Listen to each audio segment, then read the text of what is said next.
নমস্কার বন্ধুরা, ভালো আছেন? আজ আবার আরেকটি নতুন ভিডিও সুস্বাগতম। আজ আমরা জানবো এই ৫ ধনীর মানুষকে ভুলেও বিশ্বাস করবেন না। পরামর্শ চাণক্যের। কোন কোন মানুষকে? চলুন জেনে নাও। বর্তমান সময়ে বিশ্বাসী ও আনুগত মানুষের দেখা পাওয়া কঠিন। এই কথা অনেকেই বলে থাকেন। কিন্তু মজার ব্যাপার হলো আমরা যাদের উপর ভরসা রাখি তাদের কাছে অনেক সময় ঠকে যায়।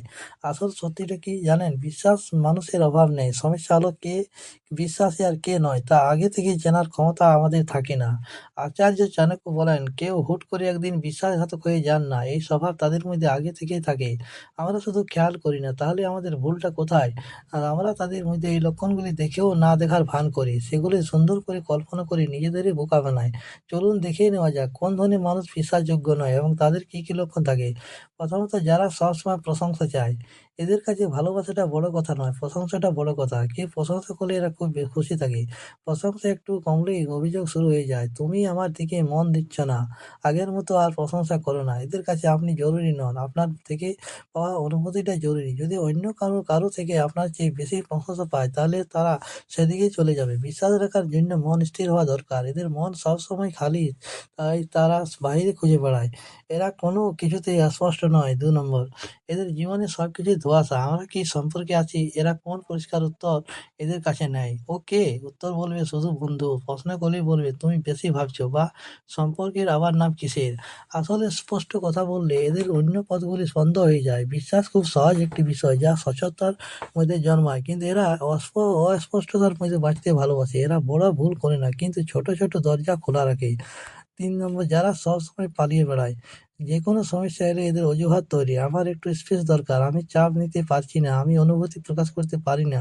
এইসব কথাগুলি তখনই শোনা যায় যখন দায়িত্ব নেওয়ার প্রসঙ্গ আসে। বিশ্বাসযোগ্য মানুষ সমস্যায় পাশে থাকে, সমাধানের চেষ্টা করে। আর এরা পালিয়ে যাওয়াটা একটা গুণ বলে দেখায়।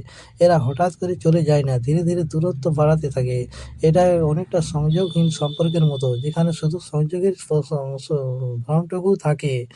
যথাযথ যাদের আর বিকল্পের খোঁজ থাকে, এদের কাছে একজন যথেষ্ট নয়। এরা সবসময় ভাবে এর চেয়ে ভালো কেউ থাকতে পারে, অন্য কেউ হয়তো আর আকর্ষণীয় হবে। এরা বলে জীবনটা উপভোগ করতে হবে, আর তাড়াহুড়ো করে সিদ্ধান্ত নেওয়া শিখি না। কিন্তু আসলে এরা জীবনকে পরখ করেছে না, বরং মানুষকে তুলনা করছে। আর যেখানে তুলনা আসে সেখানে বিশ্বাস টেকে না। বিশ্বাস মানে হলো অন্য বিকল্প থাকা সত্ত্বেও একজনকে বেছে নেওয়া, কিন্তু এদের কাছে বিকল্পগুলোই আসল। আপনি সেই বিকল্পগুলির মধ্যে একজন মাত্র। পশ্চাৎ যারা অর্ধেক সত্যি বলে, এরা মিথ্যে বলে না, কিন্তু পুরো সত্যিটাই বলে না। যেমন এরা বলবে, হ্যাঁ ওর সঙ্গে দেখা করেছিলাম, বা আমরা তো বন্ধু। কিন্তু যেটা বলবে না সেটা হলো, আমরা বেশ কিছুদিন ধরেও যোগাযোগ রাখছি, বা ওর সঙ্গে থাকতে আমার ভালো লাগে। এদের কথা কোনো ভুল নেই, কিন্তু আসল অর্থে গলদ রয়েছে।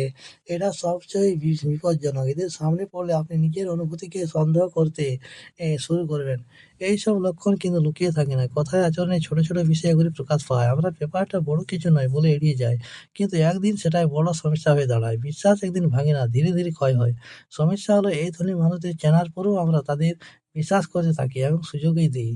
তাহলে দেখলেন বন্ধুরা, কিভাবে আপনি বুঝবেন?